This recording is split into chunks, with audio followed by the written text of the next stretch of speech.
All right, guys. I'm just gonna kind of chat around a little bit. I believe I said this in the week 2 video that I did that sometimes I can get on my computer and it'll look like we're going live, and then about like 10 seconds in, it'll be hiccupy or something will be going on here. So please, anybody who is watching live, please let me know if you cannot hear me. I do have all green lights on my side, kind of looking at my screen and everything. So if at any point during the broadcast you can't hear me, please let me know, so that way I know, and then that way I can hopefully fix it or start the stream over or something like that. I do have a new microphone that I'm using, so hopefully you guys can hear me okay with this new microphone. So I'm really excited for you guys because week 4 is where we transition from week 3, or I guess 1, 2, and 3 being our yes behaviors. And then weeks 4, 5, and 6 become our no behaviors. All the things that we don't necessarily like our dogs doing, pulling on leash, jumping on guests, counter surfing, digging holes in the backyard, not coming when called, things like that. So for this particular week, we're going to be talking about on-leash behavior. But the one caveat I do want to let you guys know about is that I have a seminar that is specifically about dogs who bark and lunge on leash, and it is 4 hours long.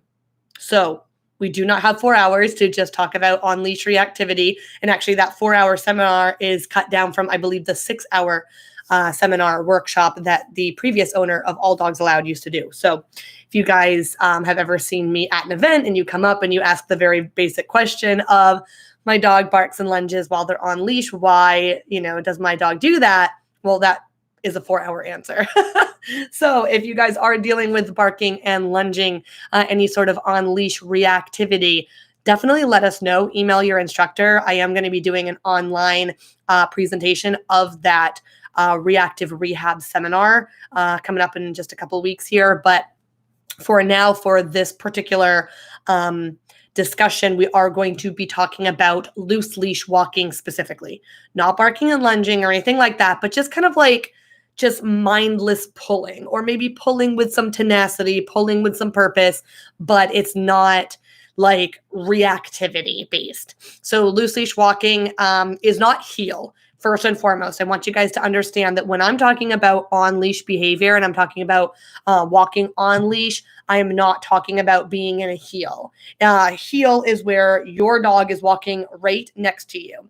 Traditionally on the left, but you guys can do right-sided heeling as well. But a heel is where your dog is next to you. Basically, their right shoulder is glued to your left knee. And as you walk, they are right with you. Their feet are parallel with your feet. They are walking in sync with you. When you stop, they automatically sit. You walk, they are next to you. No matter if you do a left-hand turn, a right-hand turn, a turn around, anything like that, your dog is right there. And so we are not talking about heel. Because actually heel is a competition obedience behavior. It is a very formal behavior. It is not an everyday manners behavior. So when we are talking about, sorry, I've got the new microphone and I was also eating, I was eating some good stuff earlier. Theo is very interested. But when we were talking about loose leash walking and on leash behavior, that's manners. And we don't necessarily want to be doing formal obedience when we're taking our dogs out on walks, because our dogs' walks should be for enrichment. It should be for physical enrichment, mental enrichment, smelling different smells, seeing different sights, hearing different sounds, things like that. So if we are, I know, handsome man, if we are taking our dogs out on a walk and we are making them stay in a heel while we're out on the walk, well, then we're not actually giving them any mental enrichment, any physical enrichment. Really, they're walking next to us at a very slow pace in comparison to what a dog's natural pace actually is if it's a larger dog, like my dog Theo, who's about 55 pounds. So we want to make sure that our leashes are loose, though. So all loose leash walking means is that my dog, regardless of if he is in front of me, beside me, or behind me, there is a U or a J in the leash. That's all it means. My dogs walk in front of me 90% of the time. And then they smell something and I'll kind of get ahead of them. And then as soon as they feel that leash pressure, they'll walk forward with me. But they are, my goodness gracious, tired man. But when we're out for a walk, my dogs are in front of me. There is absolutely zero reason why your dog can't be in front of you. So anything that you guys may have heard in the past about dominance theory or your dog trying to be the alpha, don't let them walk in front of you and things like that, that's all been debunked. That's all BS. So we don't have to worry about that with our dogs. If our dog is walking in front of us, they're just excited. They want to sniff things first. They're just like kids. They want to be first. They want to sniff it first. They want to find it first. They want to dissect it first. And so walking in front of you has absolutely nothing to do with the dominance theory or anything like that. So just take that and throw it right out the window. Your dogs can walk in front of you. It's really no big deal. But I want a J or a U in that leash. I want that leash to be loose, because the second that it's tight, it is tight leash walking. It is not loose leash walking, and loose leash walking is why we're here today. So I've only got about 5 or 6 tips and tricks for you guys to think about that may or may not really have to do with like your loose leash walk, but they could be factors in whether your loose leash walk goes well or not. So be keeping these factors in mind, because these might be things that are going on that you guys had no idea, hadn't even put any thought into, and they could be working against you when it comes to loose leash walking. So the first one is that equipment matters. What you are wearing matters, and what your dog is wearing matters.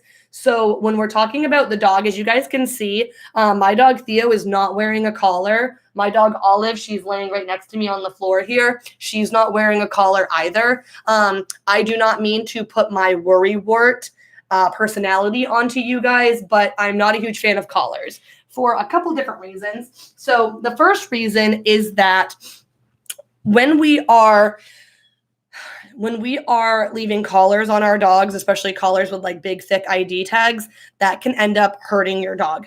That could end up killing your dog, quite frankly. There are estimated to be around 30,000 deaths every year due to collars, with dogs, not with people, but with dogs. ID tags can get caught in the wires on the crate, twist up and suffocate the dog. Your dog's collar ID tags could get caught in the heating or cooling vents on the floor or the slats on the porch, and suffocate your dog that way. I actually had a friend of mine. I had a friend in middle school where this happened, and then I also had a professional partner relation of mine where their dog, both of the dogs suffocated because one was my middle school friend. His dog was out on a runner. His mom would let his dog out every morning on a runner, and she would, hook the dog out. Dog would run out to go do, daily business, and she would go inside, shower, grab a cup of coffee, come out on the porch, do whatever it was she was going to do to prepare for her day. And one day she came out, and apparently his dog had, from what she told us, had gone around the tree that the runner was connected to, jumped up on the back of the doghouse, was laying out on the back of the doghouse. And then when he went to jump down, it was a smaller dog, like a little terrier mix. When he went to jump down, there wasn't enough leash length for his feet to touch the ground, and he ended up hanging himself. And that happened to a friend of mine where she, went to get the mail, just let her dog, run up the door, just let the leash go. She went to get the mail out of her mailbox and ended up talking to her neighbor for only about 3 minutes, came inside, and her dog's leash had gotten stuck under something. He had jumped over the back of the couch and had hung himself.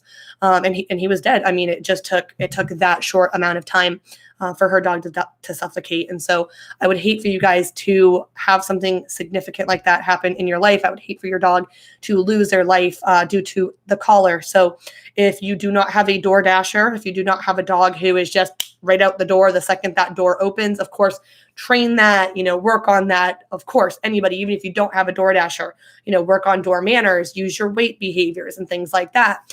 But my dogs are naked when they're inside the house because I don't want to run the risk that something's going to happen to them while I'm not around to be in there with them. And so that is something that that I'm very serious about all the time. But then when we're talking about our loose leash walk, you can definitely use a regular collar with your dog. You can use your regular collar, your martingale collar, anything like that. But be aware that if you are putting a collar on your dog, so I was going to use, I don't have like a little stuffed animal here, but I do have my little like llama pen. So if this little llama were wearing a collar, no matter where I clip the leash to this collar, it's going to end up back here. So even if I clip my leash right here and I think it's going to be nice and loose, the second that my dog goes to pull, there we go. The clip is going to flip to the back, and then the llama is going to be pulling. And as the dog, is pulling, the clip is to the back, pulling against, all of that pressure, and they're able to just go right against you, opposition reflex and all of that stuff. But then also be aware too that as your dog is pulling and they're choking and they're suffocating and they can't breathe and they're doing, I know I'm okay, handsome man, while they're doing all of this stuff, they don't realize it because dogs have kind of desensitized nerve endings in their neck. That's why when dogs are playing with each other and they're biting each other's necks and they're hanging off their neck fat, they're okay to do that. They don't really feel it, the way that we would when our dogs kind of put their mouth on our skin. So that's one of the reasons why bite inhibition is super important for us, because when dogs are playing with each other, they're using different pressure than they are with us. And so when our dogs are pulling and they're doing damage to their trachea and esophagus and all these, muscles in their necks, they're not realizing it and they're not putting the two together. So there's a lot of times where people will say to me, they're like, but doesn't my dog understand that he's the cause of his own suffocation? And they don't understand necessarily that pulling equals suffocation and stop pulling equals stop suffocating. So we need to make sure that we are doing training. We can't just leave them to their own devices. They aren't understanding, what is going on. They have cognitive abilities of 3-year-olds. And there are a lot of 3-year-olds who wouldn't understand what was going on in a situation like that they were the cause of their own suffocation. So we need to look at it through that lens. So collars are absolutely fantastic, for walking your dog on. We just need to make sure that we're doing some training. Another tool that can be very appropriate for loose leash walking is a harness. That being said, though, if you are clipping your dog to a harness and the harness clips in the back, you are doing yourself a disservice. If you guys do research and you look at like sled pulling competitions and weight pulling competitions and sled racing and all of that stuff, the dogs are clipped to the back and sides because it is evenly distributing all of that weight and pressure over the strongest part of our dogs, all the, chest and pectoral and shoulder muscles. So as our dogs are pulling, it is comfortable, it is safe, but it's also doing us a disservice because they're pulling us and they're able to pull us with ease. So we don't necessarily want to be clipping to the back of the harness. This is where a front clipping harness can come in handy, but not all front clipping harnesses are created equal. For example, I'm going to throw PetSafe under the bus for a second here because PetSafe is the maker of the Easy Walk harness. The Easy Walk harness is easily one of the worst harnesses on the market when it comes to gait, when it comes to like when your dog is wearing an Easy Walk harness, it's hanging down here. I can send you guys, pictures of most Easy Walk harnesses. They're hanging down here. So as our dogs are trying to walk, when you've got, a piece of fabric right across you here and your dogs are trying to walk, it's like walking with your shoes tied, because our dogs cannot get full range of motion as they're walking, running, and things like that. I see it all the time at the park. People will bring their dogs to the park and they'll let them run on a long line or off leash, but that's a story for another day. Or, there'll be dogs like at the dog park and they're trying to run with their friends as they're wearing an Easy Walk harness and it's down here and the dogs are trying to walk, but they can't move the way that they normally would. So if you are going to buy or invest in a front clipping harness, it's great because if your dog is wearing a front clipping harness, it's clipped right here in the front. As they go to pull against you, oh, hi. The more they kind of try to pull against you, the easier it is for you to flip them around and have them face you, because the more they pull, it's pulling them back this way. And I can get my dog's harness out in just a second, just kind of show you guys what that would look like on him kind of towards the end of the broadcast here. So So, but the biggest thing is that we want, instead of it being like a T in the front, we want it to be a Y in the front. So that way our dogs have full range of motion while using that front clip. Using a collar is not the end of the world. Using a front clip isn't going to be the magic wand, but a front clipping harness can help you when it comes to loose leash walking. Then you can try clipping in the back. I do clip my dogs in the back on their harnesses, because while they're walking, if the leash is loose, it's not hanging down in front of them here, and then they're stepping over it, getting tangled, it's all up under their feet and things like that. So for me, I utilize the front clip to assist in teaching loose leash walking. Then I clip to the back clip when I think, okay, is it just the tool that is doing all the work, or is my training taking effect? Is my training working? And then I clip to the back to see. I'm just not a fan of collars personally, but if you guys do use a collar, a regular collar, martingale collar, things like that, you guys are fine. On that note, I will not, in this broadcast, talk about gentle leaders, choke chains, or prong or pinch collars. I am not a fan of those three tools, just because a lot of people utilize those tools. I understand that they do work, but they do work because of discomfort. They work because of pain. They work because it's not something that, it's not a tool that I want to use on my dog. Even the gentle leader, some people will say like, oh, no, gentle leader, like it's not made to have any pressure on the face or anything like that. But a lot of trainers out there, this isn't correct, but a lot of trainers out there will tell you, oh, just put it on your dog and walk. Put it on and walk. Just keep going. And the more they try to pod it, just keep walking. They'll eventually get used to it. And we should be conditioning our dogs to wearing these different devices. And I think all of the time that I could put into conditioning my dog to feel comfortable wearing a gentle leader or a head halter over their muzzle and face, I could just be putting that into loose leash walking training when I don't need to use that tool at all.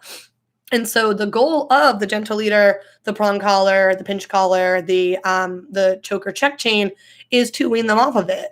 And I think that sometimes people forget that last step. I see so many people out and about with their dogs, and they'll just put the prong on the dog and take their dog for a walk. And yes, their dog will walk nice on the prong, because when they pull, it's uncomfortable or painful. When they stop pulling, it's not, it's not uncomfortable or painful. So they start to kind of learn that, but then we're just relying on the tool and we're not teaching our dogs. So I don't want to rely on something that could become a crutch for me. So the gentle leader, prong or pinch collar, check chain, things like that, I'm just not a fan of when it comes to loose leash walking, me personally, and professionally in that regard. So for me, I'm a big fan of regular collar, martingale, anti-slip collar, and body harnesses personally. So that being said, now that you guys know kind of what your dog could or should be wearing, let's talk about us. When we go outside with our dogs, we need to be wearing our treat pouches for right now. Not forever, though. I think the biggest thing about treat training and the biggest thing about positive reinforcement training that earns it a bad rap is that so many people will use food and then they'll just continue to use food forever, and they feel like they can't wean off of food. By the end of these 8 weeks, we won't necessarily, certain behaviors you guys probably could wean off of food, certain behaviors you might still be stuck depending on the individual dog, but a lot of people will just continue to use food forever. Or they just think, well, great, now I have to bring treats with me forever. You don't have to do that. But for right now, if you are having trouble with your loose leash walk, just like if you're having trouble with sit, down, or wait, you need to be using that food, rewarding that good behavior above and beyond just praise or a pat on the head. You guys are up against squirrels and birds and goose poop and dead duck carcasses and smushed squirrels and strollers and kids and other dogs. And I mean, the list goes on and on. There are 999 other things out there, and your dog doesn't care about you right now. So we need to bring out the big guns, the heavy artillery, and get our dogs to understand that loose leash walking is what we want. We will pay them handsomely for it, and then we can taper off the rewards as we're getting habitual good behavior. So wear your treat pouch. So that's all I'm going to talk about for that right now. I'll bring treats up again when we get into techniques, but right now we're just in our tips category. So bring your treat pouch, fill it with ooey gooey good stuff. You are up against heavy distractions, so you need that heavy artillery. But also make sure that when you guys are walking your dogs, you are on a regular, flat, non-retractable leash. I could write 8 million books on all the things that are wrong with retractable leashes, all the injuries that happen and things like that. But for this brief, broadcast, the only thing that I'm going to say about retractable leashes, the little flexi leads, is that it teaches your dog to pull. So if you guys are using a retractable leash and you love your retractable leash, that's fine. You can get it back out later when your dog knows to loose leash walk and you know more about training to be able to utilize that tool successfully. But a retractable leash teaches your dog that if they pull, they get to go forward, they get to get away from you, they get to do whatever it is that they want. But then also, too, if we're trying to communicate to our dogs and we're trying to utilize body language, because that, again, is your dog's primary language, if your dog's 15 feet away from you, your body language is not helping at all. They can't read your body language. They can't see your body language. You're in the past. They can't see you. They can't hear you. They don't care about you. So what we need to be utilizing is a 4-foot or a 6-foot leash. We don't want to be on a long line right now or doing anything crazy like that. A regular 4 or 6-foot standard flat leash is what we want to be working on with our dogs. So that way we are, we're working with them and communicating to them successfully. I'm going to go grab my dog's leashes. I want you guys to understand that this is probably going to get them all excited. All right, so here's my dog's leash. So I've got a couple different harnesses that I'm going to talk about in just a minute here. But so here's my dog's leash. So this one it technically is a 7-foot leash. So I've worked on, my dog with a 4-foot leash, then a 6-foot leash, then we graduated up to a 7-foot leash. But when we are working with our dogs, it doesn't matter to me how you hold your leash. I just hold it like this. I just put, my wrist through it and then just hold it, like this, like you would kind of any other leash. I went to a seminar one time where they spent literally 10 minutes talking about how to hold the leash. And what they ended up telling me to do was to loop my thumb through, make a fist like this, and glue it to my stomach. And I don't think the trainer had ever walked a dog like that, because as my dog pulled, all he was pulling on was my thumb and it hurt. And so that is not a way that I would ever recommend to hold the leash. So I just do the typical, stick my hand through it. So that way, if I were to fall or something like that, I'm not just walking like this and then, oh no, my dog's loose. I just kind of hold it like this. The biggest thing about holding your leash is just that, okay, so if, this side is clipped to my dog, I do not want to be holding it like this. I need to give my dog the entirety of the length. Because if sometimes you're walking your dog like this, and other times you're walking your dog like this, and then other times you're walking your dog like this, well, then sometimes your dog has, 8 inches from you. Other times they have 4 feet from you. Other times they have 7 feet from you. So give your dog the entire length of the leash. So that way your dog understands exactly how far away from you they can be before they hit that leash, the end of that leash, before they feel that leash pressure. We want to make sure that it is consistent for them, because if it is inconsistent, it's going to confuse them, and now is not the time to be confusing our dogs. We need to make sure that we are doing whatever we can to be consistent on our side.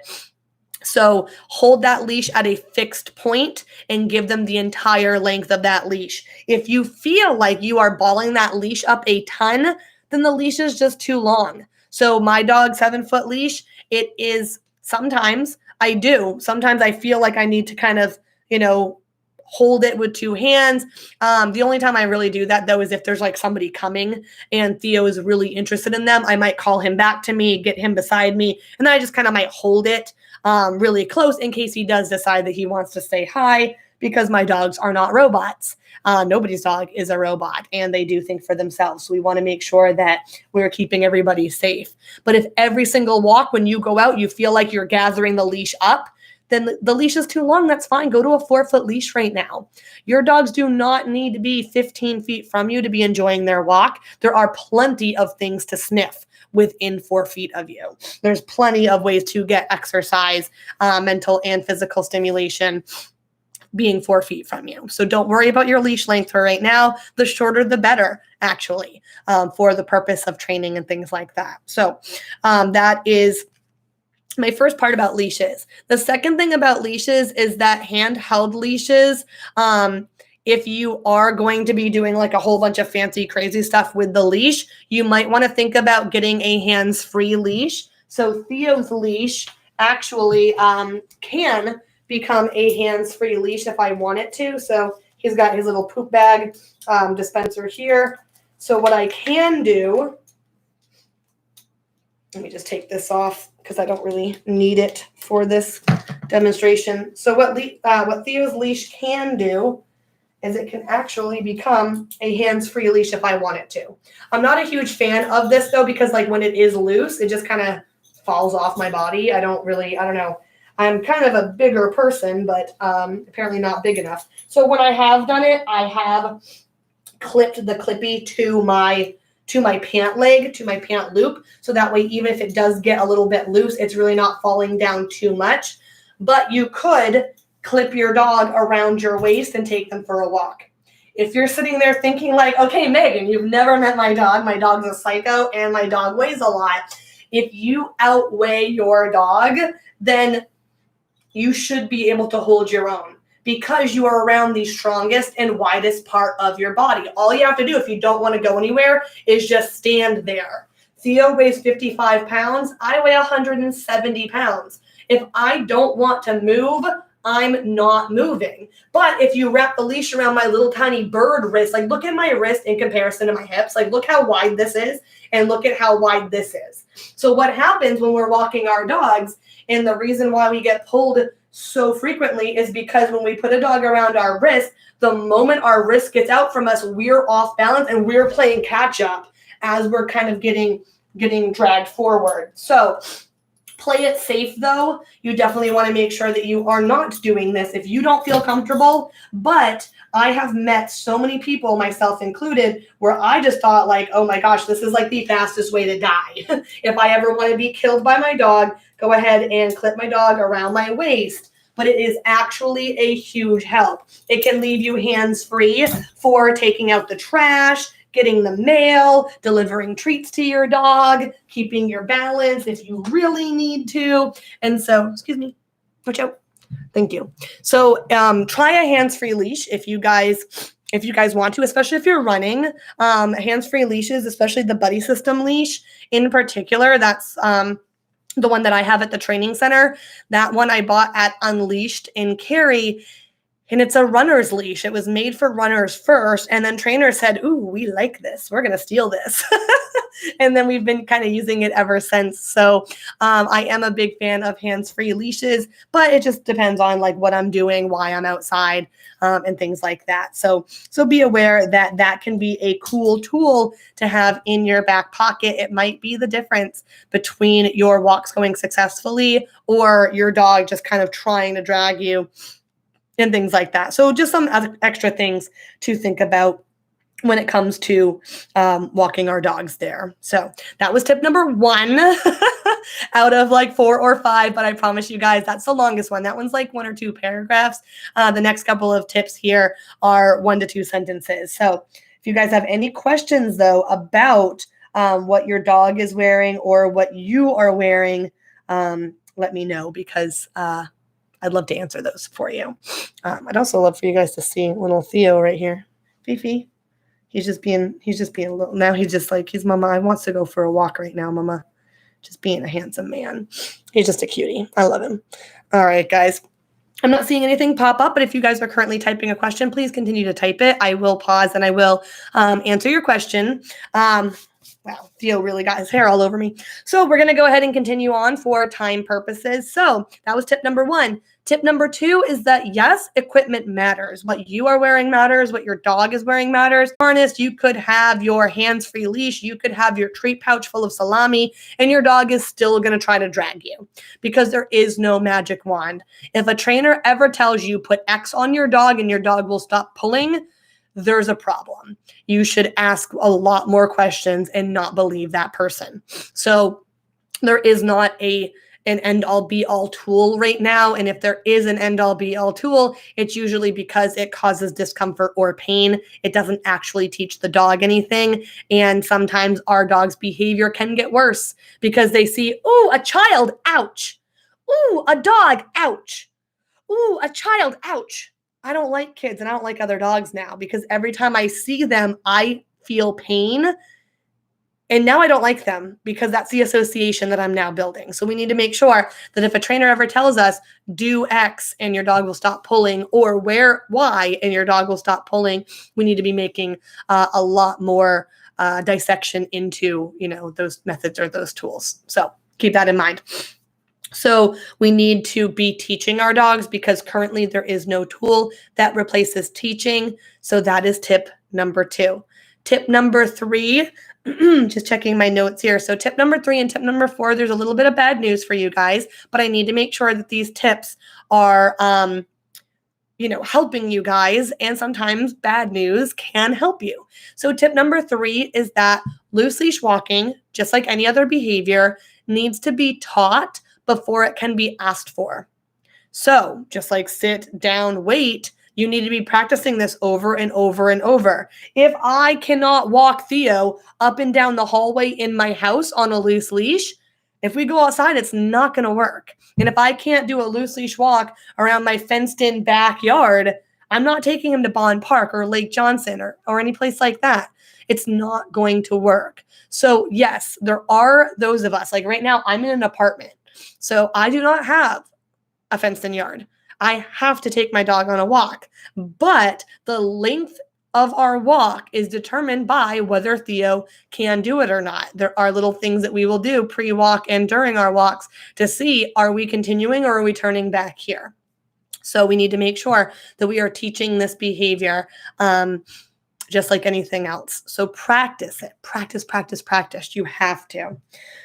So tip number 4 is that we need to be consistent as much as humanly possible. If we let our dogs pull some of the time, they are going to be trying to pull all of the time.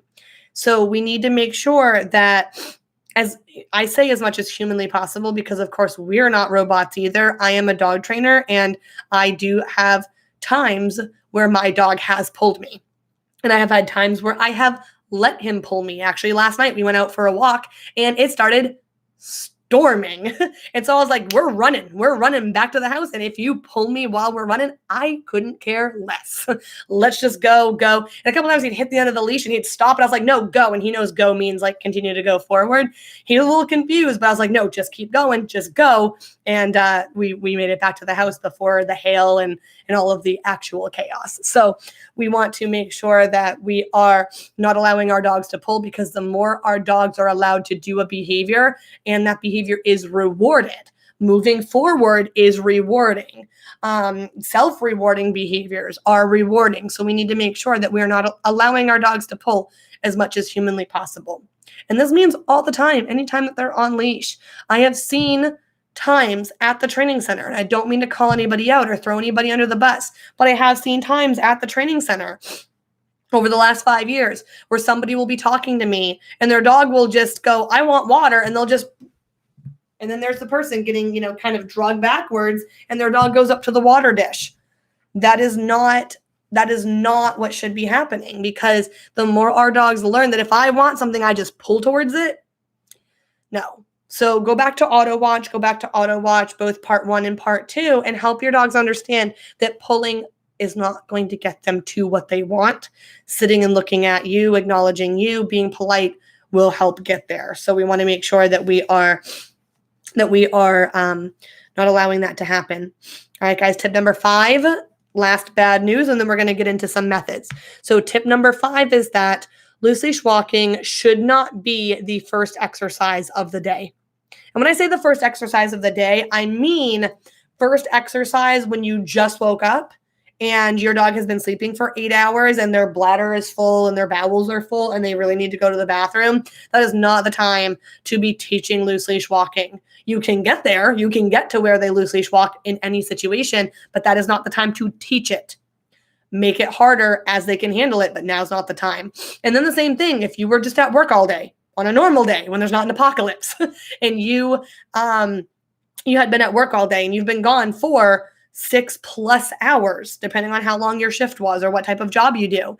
If you were gone for 6+ hours and you get home, now is not the time for loose leash walking, or teaching loose leash walking, I should say. Now is not the time. So our dogs are not going to be thinking about loose leash walking. They're going to be thinking about their bladder pressure, their bowel pressure, all of that pent up excited energy that they have and things like that.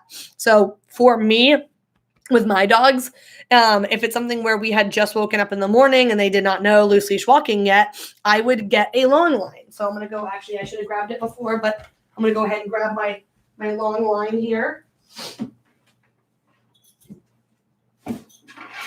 Oh, you okay? So I actually have a little tiny leash too, if you guys want to see. So sometimes, I might go out and I have this hooked to my dog in case I need like a super tiny leash. But this is my long line. So as you guys can see, I think this is 15 feet. It might be 30. Oh yeah, actually this might be 30. So this is my 30-foot long line here. So with my dogs, I have a 30-foot leash. Here's the end of it here. So I would clip this to my dog and they have all of this length that they can be from me. So I know I told you guys that when you're teaching loose leash walking, now is not the time to use a long line. But if my dogs are going out to go to the bathroom, we are not teaching loose leash walking. So this is where I am going to give them length.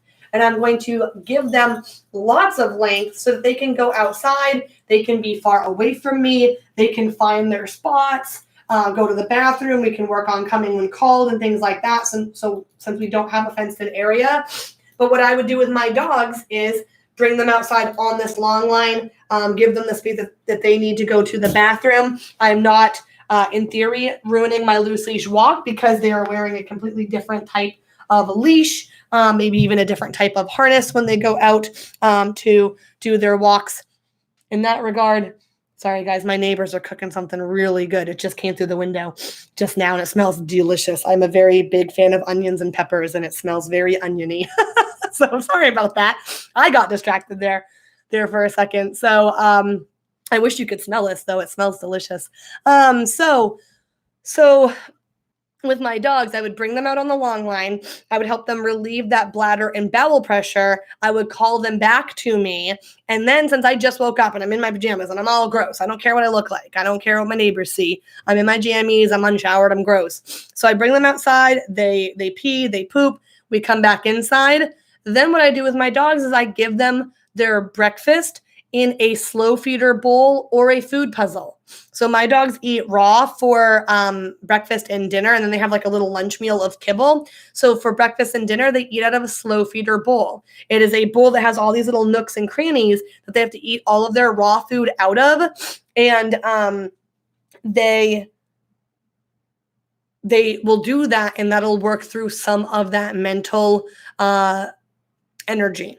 So dogs have just, energy. And if we are always putting all of our energy releases in the physical enrichment basket, we could be doing our dogs a disservice. So for their breakfast, I'll put it in a slow feeder bowl. I'll go hop in the shower. Then when I am done, getting dressed, my hair is all done. I'm like, okay, now let's go on our walk. If you guys are thinking like, okay, but then why does your dog need a walk now? They've already alleviated their bladder pressure, their bowel pressure, and they've done some puzzles, so now they might not be as energetic as they were earlier. Well, yeah, now's the perfect time for loose leash walking. Now's the perfect time for us to go out and practice our loose leash walking, work their body and work their brain a little bit more, get some scent enrichment, mark some stuff, let them be dogs, let them find some stuff. There's a little dog park in our neighborhood. If nobody's there, then we'll go in, let my dogs run around and dig stuff, and not really dig, but just kind of, mulch through the mulch and stuff like that. And that can really be helpful with these guys. So we want to make sure that we are doing that. So then later on in the day, I will give my dogs more food puzzles to alleviate some of that energy, because most dogs were bred for a physical endurance activity. So earlier when I mentioned that we shouldn't be putting all of our eggs in the physical enrichment basket, I really mean that. The biggest mistake I think that we can make as pet owners is that if we're always doing things that are physical for our dogs, then they are becoming little athletes. And I can't tell you guys how many people I've met that have been in tears at the training center because they've gotten to a point where they take their dog on like a 10-mile run every morning and their dog's not tired anymore. And a lot of times when our dogs are acting up and they're being bad, other trainers will say, well, then just take them on a run. A tired dog is a happy dog, and a tired dog is a good dog because they're not getting into anything. But then you're putting all your eggs in the physical enrichment basket. And since most dogs were bred for a physical endurance activity, we're going to stop fatiguing them as much as we were, and we're going to have to do more and more and more and more. My dogs, I deliberately keep them lazy because I am a lazy person. We do go on walks and we go on hikes and we do things like that. But for the most part, what I do is we do mental enrichment. We do find it games. We do food puzzles. Even when we go to the little dog park, if there's nobody there, they've got agility equipment. So we'll be doing agility stuff. We'll do indoor agility. I've got one dog who hates being outside. So we do a lot of stuff inside. I've got another dog who loves being outside, but I don't necessarily love being outside. You guys can see I'm basically like, a vampire. So I prefer to stay inside. So I don't want my dogs to be dependent on physical enrichment to get their energy out. Be thinking in your general review email, there's lots of links to different food puzzles and enrichment toys that you can do with your dog. Trick training and things like that can be really beneficial too. So if you're thinking to yourself, I have to take my dog out to get their energy out, you really don't. And you could be shooting yourself in the foot. So think about that. Especially those of you guys who are watching that have younger puppies. What we tend to do with puppies is when they're cranky and they're full of energy, we don't realize that they need a nap. So a lot of puppy owners will just be go, go, go, go, go with their puppies.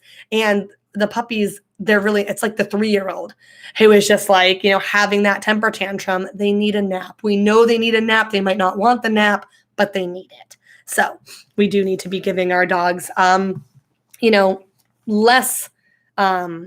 less attention and less enrichment sometimes, especially if they're these younger guys.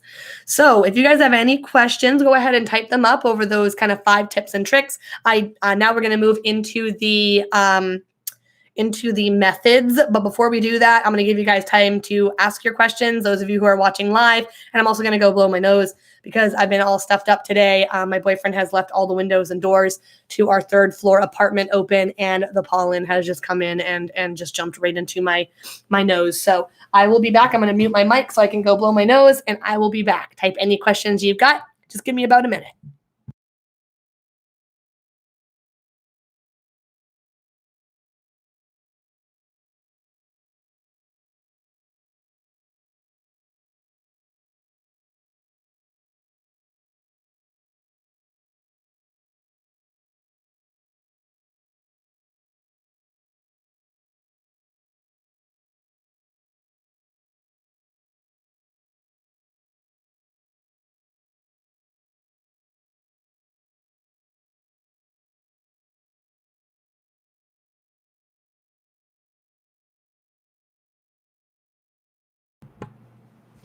All right, guys, I hope you can still hear me. Got my little grandma blanket. I don't know if I showed you guys this the last broadcast. My grandma made me this blanket. We've got a bunch of quilts from her. It actually has like little skeletons and ghosts and a bunch of different ghouls and stuff on it. It's like a little Halloween blanket, and the other side's got like a little pop of blue color. It's very cute.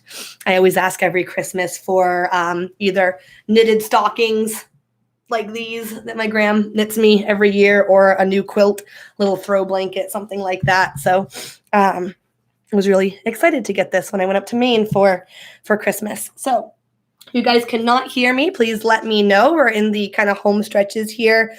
Week 4, if you guys have not had your week 4 in person, week 4 is a no dogs week because of this much lecture. There's a whole bunch of lecture. It is something that we're working on overhauling during this quarantine and kind of making the most of it. So now what we're going to be getting into is, actually, I don't know why I sat down, because I'm going to go ahead and demo some stuff for you guys.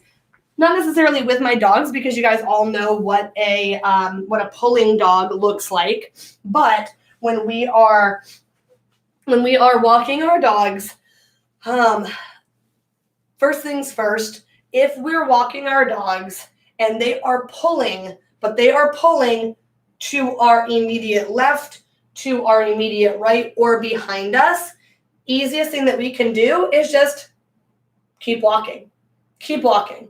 So, like, if I'm walking my dog Olive and she sees a dog over there and she's going, a dog, Mom, a dog, a dog, a dog, a dog, and she's pulling this way, if I continue to move forward, she is gaining 0 yardage in the direction that she wants to go.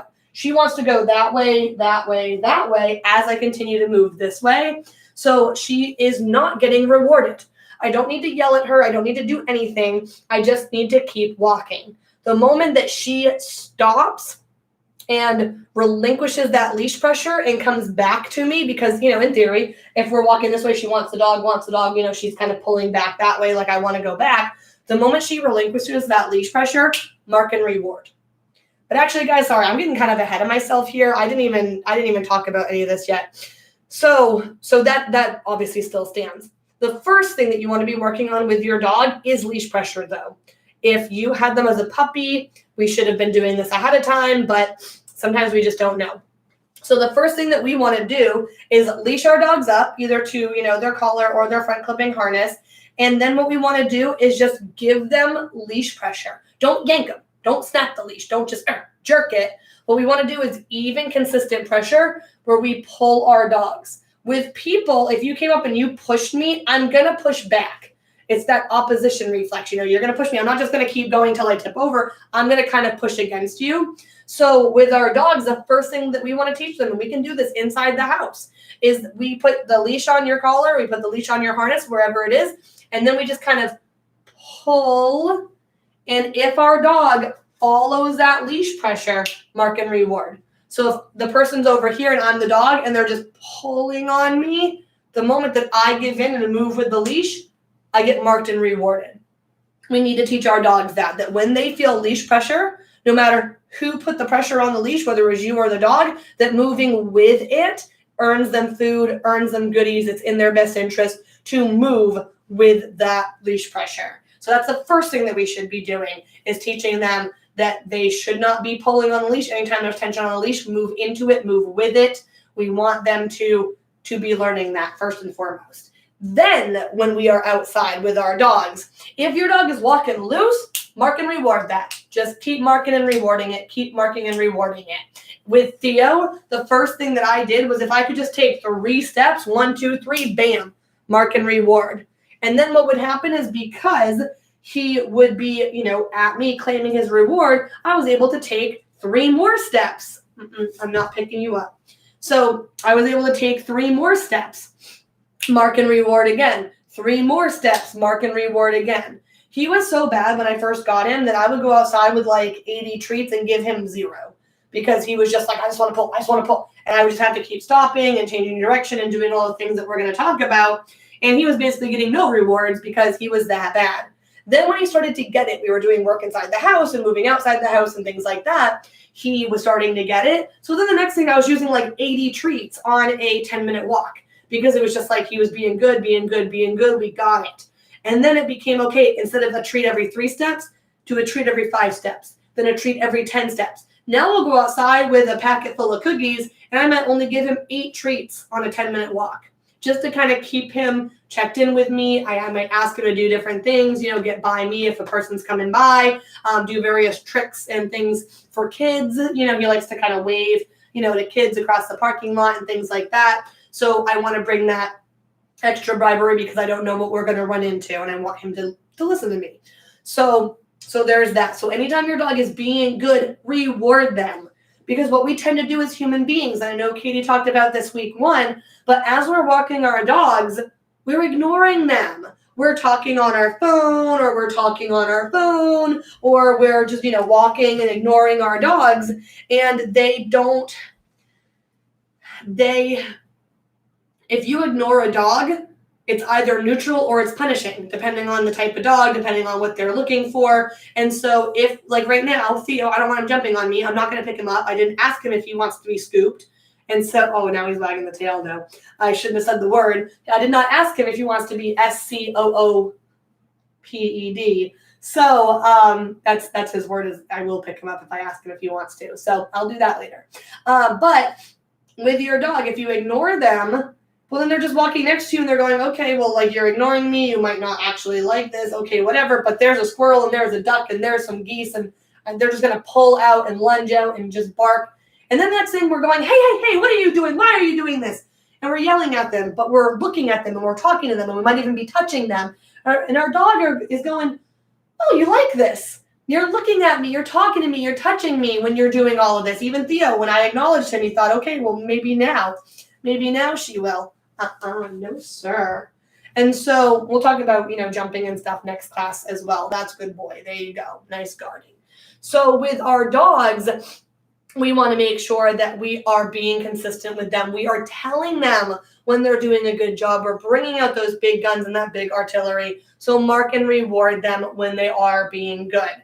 When they are being bad, when they're doing that mindless pulling, we want to make sure that we are not letting it work. So again, if they're pulling this way, or behind you in any way, just keep walking your intended path, because your dog is not gaining any yardage in the direction they want to go. It's not working for them. So once they let it go and they come back to you, mark and reward their return. Mark and reward them relinquishing that leash pressure, catching back up with you, being near you with the loose leash. Mark and reward that.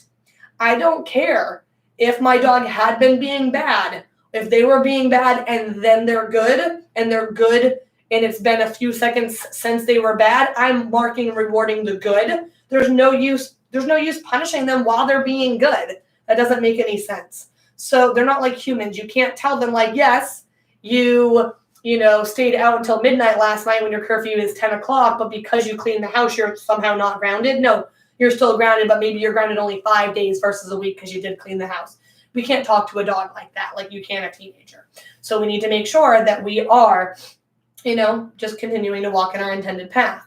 But then what that means is if our dog is pulling here, just anywhere in front of us at all, we cannot allow that to happen. The stop and go method, it doesn't actually work that well. The more we research dogs and the more we've, put, decades into research, the stop and go method does not necessarily work. So the stop and go method is that you're walking, your dog pulls, so you stop. And you just, and then when they stop pulling, you walk. And then when they pull, you stop. We kind of incorporate that into auto watch, into auto check-ins and things like that. But it's not that you just stop pulling and we move forward. It's that you need to come back, check in with me and things like that. This isn't necessarily going to be the best technique when you're walking. You don't want to just stop every 10 feet and get your dog to sit and look at you to continue on. But that's better than nothing. That's better than actually doing the stop and go method on its own. Do auto watch instead. What I have done with all of my dogs that makes me look like a psycho, but it works, is changing direction. So I'm walking my dog, and the moment he pulls, now we're walking this way. So what's going to happen is I'm walking forward, my dog pulls, I'm going to change direction this way, and he's going to still try to pull this way. But by changing direction, it shows him with my body language that we are now going this way. We have shift to going this way. I feel like with dogs, that stop and go method gets so confusing because our dogs are going and they're pulling and they feel us behind them and they're turning around and looking at us. But when they look at us, all of our body language is this way. Our feet, our hips, our shoulders, everything is facing this way. So our dogs are going like, yeah, I know you've only got 2 legs, but like, come on, what's the deal? And then they go, come on, are you serious? Oh, look, you're moving now.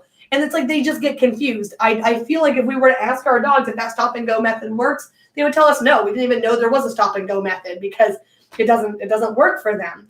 But if I'm walking my dog and all of a sudden I pivot and all of my body language is going this way, my dog's going to hit the end of that leash. And when he hits the end of the leash, he's going to go, oh, hey, wait, where are you going without me? I want to be a part of this. And then he changes direction and heads in the direction that I was going.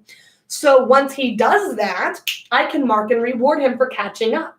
And then just turn again and turn again. So I've gone to Bond Park. I've gone to Lake Johnson. I've gone to Crowder. I have gone to so many places. I like Bond Park and Crowder more so than like Hemlock Bluffs or something like that, because I like having bigger, more open spaces where I can zig and zag. And yes, you're going to look like you've lost it to your neighborhood. But this can be one of the best things for your dog. It teaches them that anytime there's leash pressure, give into it. I am the human. I outweigh you. Where I want to go matters and where you want to go doesn't matter, because if it were up to you, we'd be in traffic. We'd be up a tree. We'd be in the bushes. We'd be in the lake. And I don't want to be any of those places. So I am the authority figure. I am the parent. I'm the guardian. I'm the owner. I am the human. And we are going to go where it is that I want to go. So loose leash walking is one of those things where it's honestly a very simple concept. You teach your dog leash pressure, and that if they give into the leash pressure, things work out for them. And that while you're walking, if they move in sync with you and the leash isn't tight, it works out for them. But it can be something that is hard to do. It's some dogs, it can take an entire year to get them to understand what loose leash walking is and that they should be loose leash walking, especially if you have a dog like my dog Theo, who had 6 homes. I don't want to say he had 6 homes. He had a breeder, and then he had 4 homes after that, and then we were his 6th home. And so I got him at a year old. So his entire puppyhood, he was in a backyard, or when he was on leash, I think he got loose. Because the first time I took him out, well, I don't want to say the first time, the first like dozen times I took him out, the first thing he would do is he would run and hit the end of the leash. And then when he landed, because he would hit it with such force, he would literally end up in the air, he would run back to me and do it again, and run back and do it again, and run. And it's almost like each time he was disappointed that he was still on leash attached to me. Like he was just like, why am I not off leash? This has worked before. And so I was just like, nope, sorry, this isn't going to work. And yeah, a year later, he's not perfect. Squirrels are still, if the squirrel is too close, he just can't, he has to chase it. But I have to remind myself that he had an entire year of chasing squirrels, an entire year of his life, the most impressionable time of his life. He was doing all this behavior. So I had a mountain to climb in comparison to some other dogs, some other situations and things like that. But getting mad at him isn't going to help anybody. It's a work in progress. And if I told you guys, give me $5 a day, and in a year from today, I'll give you $15,000. Everyone would take that deal. Everyone would say like, oh my gosh, yeah, let's do that. $5 a day. And then a year from now, Megan will give me $15,000. Awesome. But if I told you guys to work with your dog for 5 minutes a day, just 5 minutes, if everybody worked with their dog 5 minutes a day, every day, on not even just loose leash walking, just everything, just training your dog, just 5 minutes a day, you would have 15 amazing years with your dog. Just 1 year investment for 15 years of a great dog. And when people stare at me like, oh, a year? That's so, I don't want to do that. Why can't you just snap your fingers and make him stop? And so we need to make sure that we're making good investments with our dogs. So it really is that simple. But there are some things that they're simple in theory, but they can be time consuming. You got to chip away at them and chip away at them and chip away at them. So bring out the big guns, high value treats, high value rewards, praise and pet as well. With your dog, if your dog is walking loose, you can be like, oh, what a good boy. You're being so good. What a good man, as they're walking, and then mark and give them like a food reward during it. But then if it's every 3 steps that they're getting marked and rewarded, if your dog is that bad, then bump it up to every 5 steps, every 10 steps, every 100 feet, and go from there. So if you guys have any questions whatsoever, please ask them. We are going to be doing a Q&A. I sent that email out yesterday that we would be doing a Zoom Q&A tomorrow. We're going to try, though, to keep the questions to weeks 1, 2, and 3, all of our yes week questions. And then next Friday, we will be doing another Q&A for weeks 4, 5, and 6. So we want to make sure that while we are, of course, wanting to answer questions about the bad behavior, we're going to try to limit it to questions about weeks 1, 2, and 3. And then if we've answered all of the questions that were emailed or being asked live about weeks 1, 2, and 3, then yeah, we could try to answer some for week 4, but week 4, 5, and 6, once we've kind of gotten all of those no behaviors wrapped up, then we'll be doing the Q&A for that. That'll be next Friday, because next Monday is week 5 and next Thursday is week 6. So thank you guys so much for catching me live. I hope that you guys heard everything, and nobody typed in the chat that they couldn't hear me. So I'm going to assume that no news is good news in that regard. And so for those of you who have not met Olive, hi, that's my dog Olive, who is terrified of the entire world. Oh, and my boyfriend just got home from a walk, so she's more interested in him than me because he's been gone for an hour or so. So anyway, I'm not seeing any questions pop up in the chat, so I hope that you guys are staying safe and staying sane. If you guys have any questions at all, please email your instructors or email the info account where we send all of these broadcast emails out, and we can answer anything that you guys have. If we need to do like another live stream or make a video for you guys, we absolutely can. We could always even save it for tomorrow's live Q&A. I hope to see lots of you guys there. Anyone who wants to have their own webcam and have Katie and I kind of watch via webcam and things like that, we can definitely do that as well. So I'm glad that we are quarantined in this day and age of technology versus, 50 years ago or something like that. We're definitely at a big advantage there. So thank you guys so much, as always, for your patience and understanding during all of this. And I hope to see you tomorrow. So take care and have a good night.